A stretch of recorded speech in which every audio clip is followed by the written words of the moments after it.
ভিডিওটি সেই সমস্ত মুসলিম প্রজন্মের জন্য যারা বোকার স্বর্গে বাস করছে, এই বিজাতি কালচার অনুসরণ করে, যারা জন্মদিন আসলেই পার্টি হাবিজাবি বার্থডে উইশের সাথে বিজাতি কালচারগুলো অনুসরণ করে বেড়ায়।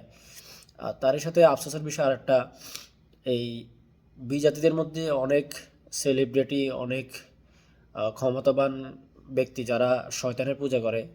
তো আমাদের মুসলিম প্রজন্ম আবার তাদেরকে অনুসরণ করে, তাদেরকে আইডল মনে করে। এটা যে আমাদের জন্য কত বড় লজ্জার বিষয় সেটা তারা তো বুঝেই না। তো সেই ব্যাপারে কি বলবো, আমি আমার মূল কথায় আসি। তো যারা আমাকে এই বার্থডে উইশ করবে, জন্মদিনের শুভেচ্ছা জানাবে, এটার সাথে আমি একমত তো নাই।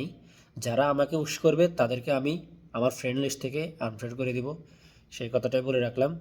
আপনি চাইলে জন্মদিনে আল্লাহ রাব্বুল আলমিনের শুকরিয়া আদায় করবেন, রোজা রাখবেন, যেমনটা আমাদের রাসূল সাল্লাল্লাহু আলাইহি ওয়াসাল্লাম করেছিলেন। তো আপনার পরিবারবর্গদের জন্য আল্লাহর রহমত কামনা করবেন, নিজের জন্য করবেন, এর মাধ্যমে আল্লাহ তাআলার শুকরিয়া আদায় করবেন।